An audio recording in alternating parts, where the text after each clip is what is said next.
नमस्कार दोस्तों। देखिए दोस्तों, इस सर्वे में जो समस्याएं होने वाली है वो डायरेक्ट मैं समस्याएं आपके सामने लाया हूं और जो ये समस्याएं हैं उसके साथ मैं आपको समाधान बताऊंगा कि इस सर्वे में ये समस्याएं का समाधान क्या होने वाला है, ताकि आपका सारा डाउट क्लियर हो जाए।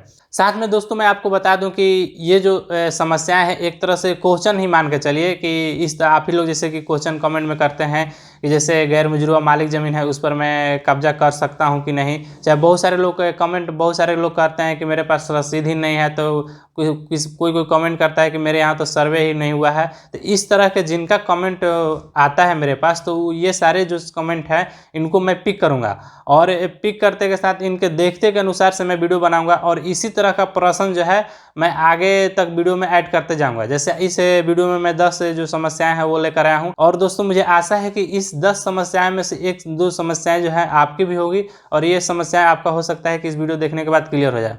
आपसे रिक्वेस्ट है दोस्तों कि इस वीडियो को आप लास्ट तक देखिएगा और जो मैं ये समस्याएं लाया हूँ इस पर आप कमेंट जरूर कीजिएगा कि जो ये समस्याएं जो है और आगे ऐड किया जाए कि नहीं। जैसे कि इसमें 10-5 मैं लाया हूँ, तो उसी तरह से आगे भी मैं इस तरह का प्रश्न लाऊं कि ना लाऊं, आप लोग कमेंट कीजिएगा। अगर आप लोग ज़्यादा कमेंट कीजिएगा तो मैं इसी तरह से जो क्वेश्चन लाऊंगा डायरेक्ट और आपको बताऊंगा कि अगर ऐसी आपकी भी समस्या है तो इसका समाधान इस सर्वे में ऐसे होगा, ताकि आपका पूरा जो है डाउट क्लियर हो जाए और आपको कहीं भी दूसरा वीडियो देखने की जरूरत ना पड़े। देखिए दोस्तों, यहाँ पर पहला समस्या है, मतलब कि पहला यहाँ पर प्रश्न ये है कि जो गैर मजरूआ आम और खास ज़मीन जो है वहाँ पर अगर कोई ज़मीन का जो रियायत है और उसका वंशज जो है वहाँ पर घर मकान आदि बनाकर रह रहा है, तो इस सर्वे में क्या किया जाए। और यहाँ पर उक्त रैयतों के पास लगान रसीद के अलावा कोई अभिलेख नहीं है, तो इसके लिए क्या किया जाए। यहाँ पर ये क्वेश्चन मैं पहला पिक किया हूँ। तो दोस्तों मैं आपको बता दूं कि इसके लिए तो मैंने आपको गैर मजरूआ ज्ञान तक आप यूट्यूब पर सर्च मारिएगा, वहाँ पर मैंने इसका पूरा इंद्राज बता दिया हूँ कि इस तरह का अगर कंडीशन है तो वहाँ पर कैसे सर्वे होगा। इसके लिए तो मैं आपको फिर से आपको वो इंद्राज दिखाने की जरूरत नहीं है क्योंकि वीडियो लंबा हो जाएगा। यहाँ पर गैर मजरूआ जो आम खास जो है वहाँ पर आप देख लीजिएगा, इस तरह का कंडीशन मैंने बताया था कि किस किस कंडीशन में रैयती की भूमि होंगे और किस किस कंडीशन में जो है यहाँ पर सरकारी खाता खोल दिए जाएंगे, वहाँ पर मैंने डिटेल में बता दिया था। और यहाँ पर तीसरा क्वेश्चन यह है कि गैर मजरूआ मालिक भूमि पर अवैध दखल किया जा सकता है। तो यहाँ पर मैं आपको बता दूं कि गैर मजरूआ मालिक भूमि जो है उस पर बिल्कुल जो है अवैध दखल आप नहीं कर सकते हैं, क्योंकि दोस्तों वहाँ पर भूमि विवाद निवारण अधिनियम 2009 के तहत ये बताया गया है कि अगर कोई जो रैयत है गैर मजरूआ मालिक भूमि पर अवैध दखल किया हुआ है तो इस सर्वे में जो है उसका अवैध दखल हटाकर उसे वहाँ से बेदखल कर दिया जाएगा। यहाँ पर साफ यह बोला गया है कि अगर कोई गैर मजरूआ मालिक भूमि पर अवैध दखल करके वहाँ पर कुछ कर रहा है तो उसे वहाँ से हटा दिया जाएगा। जैसे यहाँ पर तीसरा समस्या ये है, चाहे आप लोग क्वेश्चन पूछते हैं कि अगर कोई ज़मीन का मान लीजिए न्यायालय में मामला जो है लंबित है, न्यायालय में उसका कोर्ट केस चल रहा है और उसका जो है दखल जो है स्पष्ट नहीं है कि किस रैयत का ये जमीन है, तो उस स्थिति में इस सर्वे में क्या होगा। देखिए, अगर आप किसी सरकारी भूमि पर अगर आप कोर्ट केस किए हैं और वो मामला लंबित है तो आप सोच रहे हैं कि ये भूमि जो है आपके नाम से खोल दिया जाएगा, चाहे इस पर केस वगैरह दर्ज करके छोड़ दिया जाएगा और सर्वे नहीं होगा, तो ऐसा नहीं है। अगर आप सरकारी भूमि पर आप केस किए होंगे और उसका जो है कोर्ट में लंबित होगा तो उस कंडीशन में सरकारी भूमि के मामले में खाता जो है बिहार सरकार के नाम से ही खोला जाएगा।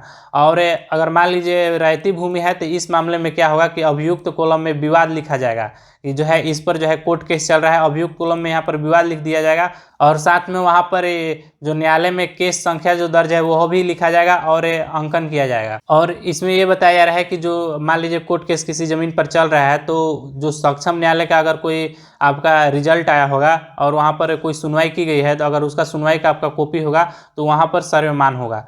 जो न्यायालय का जो यहाँ पर साफ बताया जाए कि आदेश का पालन दम सक्षम न्यायालय जो होगा उसका आदेश का पालन जो है भूमि सर्वे अधिकारी को करना ही करना है। जो भी सक्षम न्यायालय द्वारा आदेश होगी वो उनको करना होगा वहाँ पर। देखिए दोस्तों, यहाँ पर चौथा समस्या ये है कि अगर कोई रैयती आपस भूमि में जैसे आपस तालमेल में कोई क्या करता है कि बदलेन कर लेता है, चाहे किसी तरह से कोई यहाँ जोतकोड़ कर रहा है कोई वहाँ जोतकोड़ रहा है, तो इस तरह का अगर भूमि होगा और वो शांतिपूर्वक से बहुत समय से यानी कि बहुत वर्षों से वहाँ पर दखल करके रह रहा है, तो इस केस में इस सर्वे में क्या होगा, चलिए हम आपको बता देते हैं। ये जो है रैयती के नाम से खाता खुलेगा कि नहीं, इसका खाता कैसे खुलेगा हम आपको बताते हैं। देखिए, यहाँ पर ये बताया जा रहा है कि बिना निबंधन के बदलेन भूमि का मान्य नहीं है अगर विनियमन दस्तावेज निबंधित है तथा अंचल अधिकारी द्वारा उसके दाखिल खारिज की स्वीकृति दी गई है।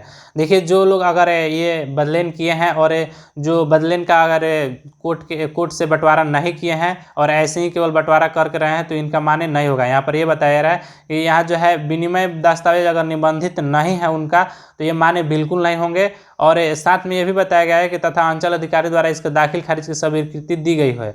अगर ये दाखिल खारिज इस ज़मीन का हुआ है तब तो ये मान्य होंगे कि बदलेन जो है ये सही है, आपका दखल सही है, क्योंकि आप शांतिपूर्वक से इतने वर्ष यहाँ पर जो है दाखिल खारिज कराकर और रसीद कटा रहे हैं। लेकिन अगर ऐसा नहीं है तो वो मान्य बिल्कुल नहीं होंगे। देखिए यहाँ पर साफ लिखा गया है कि मालगुजारी रसीद निर्गत किया जा रहा है तो उसके आधार पर ही खाता दर्ज किया जाएगा। ऐसा नहीं है कि कोई बदलेन करके रह रहा है तो सोच रहा है कि उसका ये सर्वे में जो है नाम केवल दखल के अनुसार से कर दिया जाएगा, उसके नाम से खाता खुल जाएगा, तो यहाँ पर यह स्पष्ट बिल्कुल नहीं है।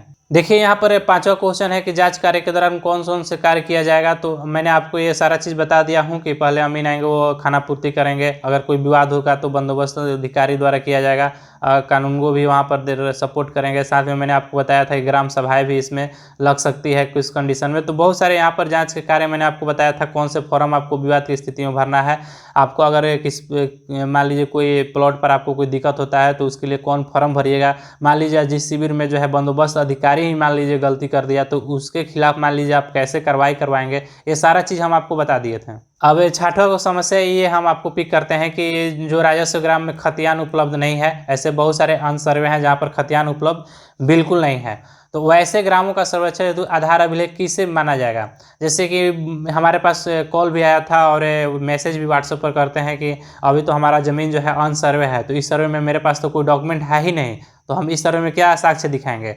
तो आपके लिए आप टेंशन बिल्कुल नहीं लिए, तो आपको दोस्तों यहाँ पर टेंशन बिल्कुल नहीं लेना है, क्योंकि बिहार विशेष सर्वेक्षण नियमावली 6 में ये बताया जा रहा है कि जो भी व्यक्ति अगर ऐसा है तो उनको अंचल से रजिस्टर 2 का नकल कंप्यूटराइज प्रति प्राप्त कर क्षेत्रीय भ्रमण के आधार पर सत्यापित करते हुए अभिलेख तैयार किया जाएगा। यानी कि क्षेत्रीय जो है अमीन जो है भ्रमण करेंगे और दखल के अनुसार से आपका जो है अभिलेख तैयार करेंगे, यानी कि आपका दस्तावेज तैयार करेंगे। देखिए 7वां क्वेश्चन जैसे कि मैंने आपको बताया था वो क्वेश्चन आ ही गया यहाँ पर। अगर मान लीजिए बंदोबस्त अधिकारी द्वारा अगर कोई खाना पूर्ति किया जाता है और वो खाना पूर्ति में मान लीजिए आदेश में त्रुटि होने पर जो है यहाँ पर क्या कार्रवाई किया जाएगा। त्रुटि हो जाता है तो आप फॉर्म 8 भरते हैं, तो यहाँ पर बताया जा रहा है कि कानूनों द्वारा इस पर क्या कार्रवाई किया जाएगा। देखिए यहाँ पर आपको ऑप्शन दिया गया है कि आप फॉर्म 8 भरिएगा। अगर मान लीजिए शिविर प्रभारी ही आपके मान लीजिए खाना पूर्ति में कुछ गलत कर दिए हैं, तो यहाँ पर यह बताया जा रहा है कि सहायक बंदोबस्त अधिकारी के स्तर पर खाना पूर्ति के प्रक्रम में याददाश्त पंजी पारित आदेश के विरुद्ध प्रपत्र 13 भरिएगा और वहाँ पर किसी अन्य सहायक बंदोबस्त अधिकारी द्वारा सुनवाई की जाएगी। मतलब जब आप प्रपत्र